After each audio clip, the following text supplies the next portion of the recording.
Good morning, everybody. This is Jessica. I am here for book tasting today and bringing to you the BFG by Roald Dahl.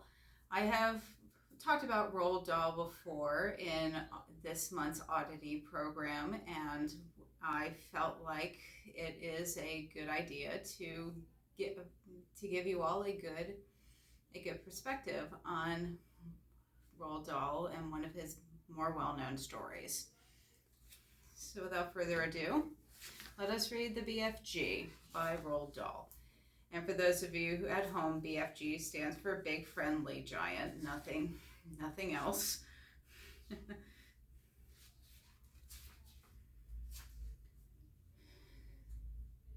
Chapter 1, The Witching Hour.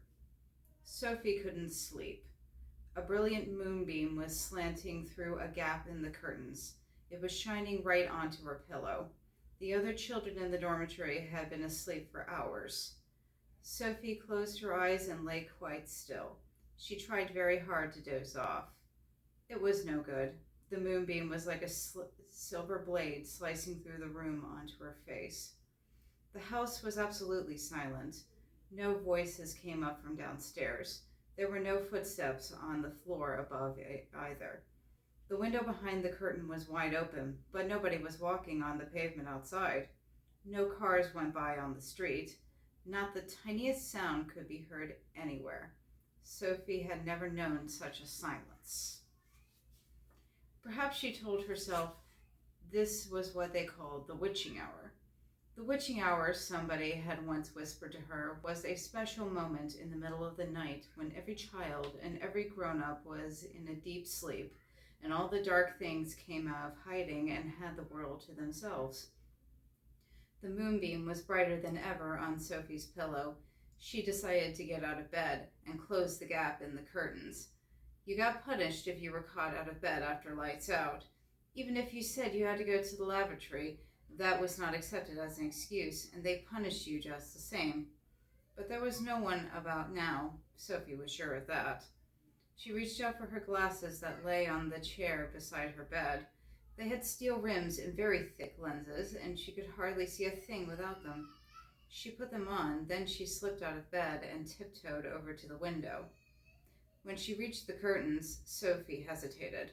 She longed to duck underneath them and lean out of the window to see what the world looked like now that the witching hour was at hand. She listened again. Everywhere it was deathly still. The longing to look out became so strong she couldn't resist. Quickly she ducked under the curtains and leaned out of the window. In the silvery moonlight, the village street she knew so well seemed completely different. The houses looked bent and crooked, like houses in a fairy tale. Everything was pale and ghostly and milky white. Across the road, she could see Mrs. Rance's shop, where you bought buttons and wool and bits of elastic. It didn't look real. There was something dim and misty about that, too. Sophie allowed her eyes to travel further and further down the street. Suddenly she froze. There was something coming up the street on the opposite side. It was something black. Something tall and black.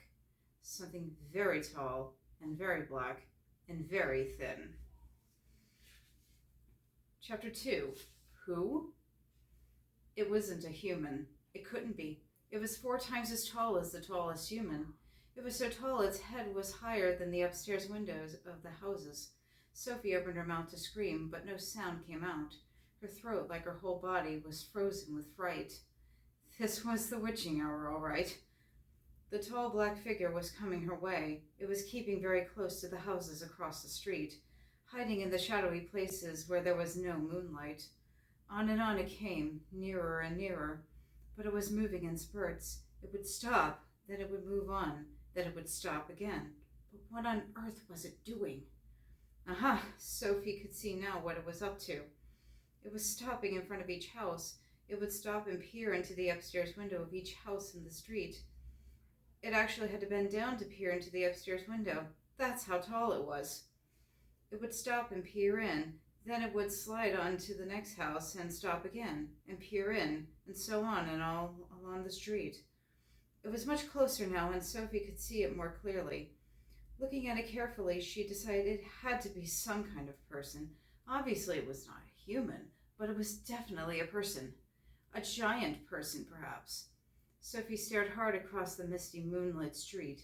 The giant, if that was what he was wearing a long black cloak. In one hand he was holding what looked like a very long, thin trumpet. In the other hand he held a large suitcase.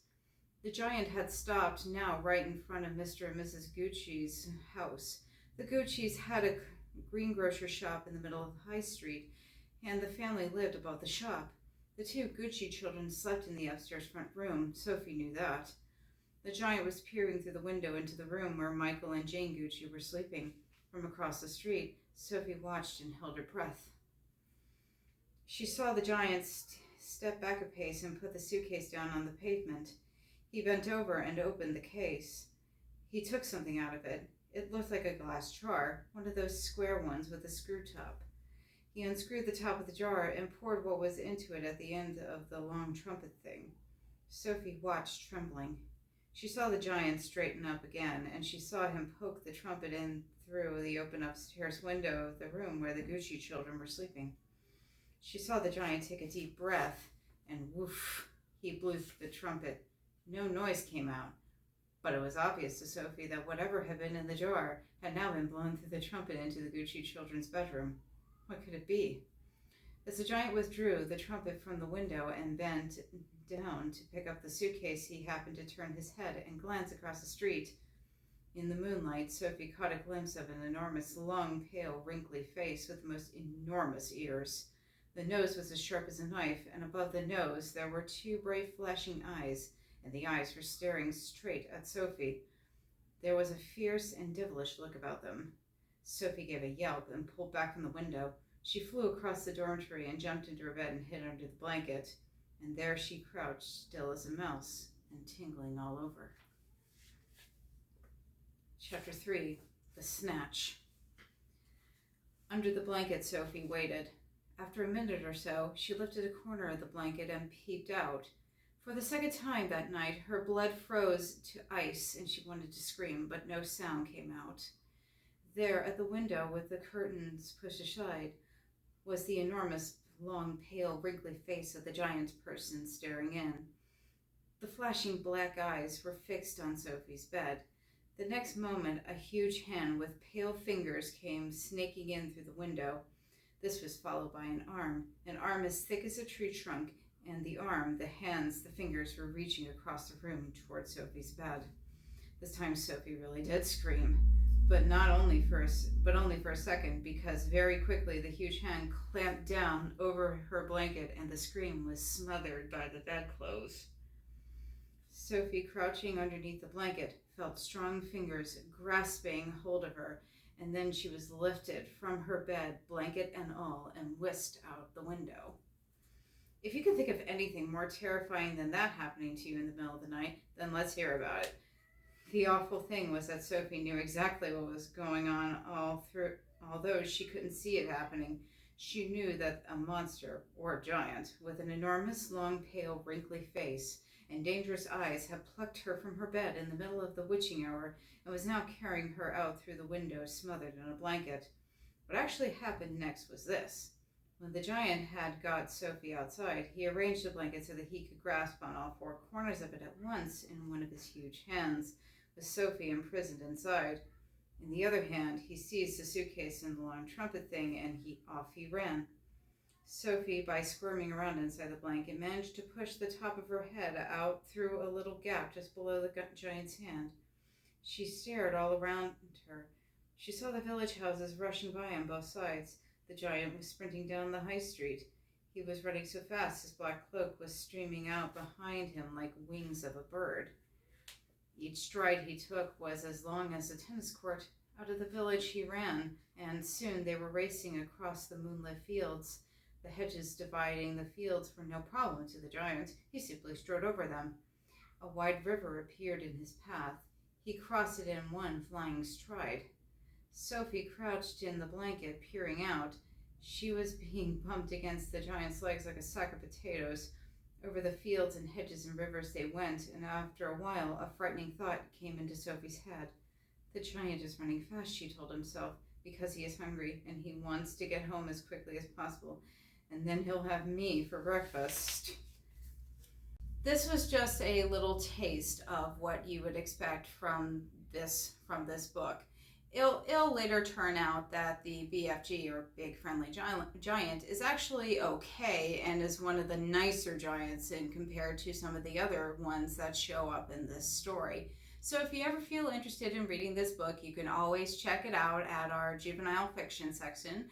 Just look under the author's under his last name, Roald Dahl, Dahl, and you can finish it along with us. Thank you for coming over to Book Tastings, and we hope you have a good rest of your day.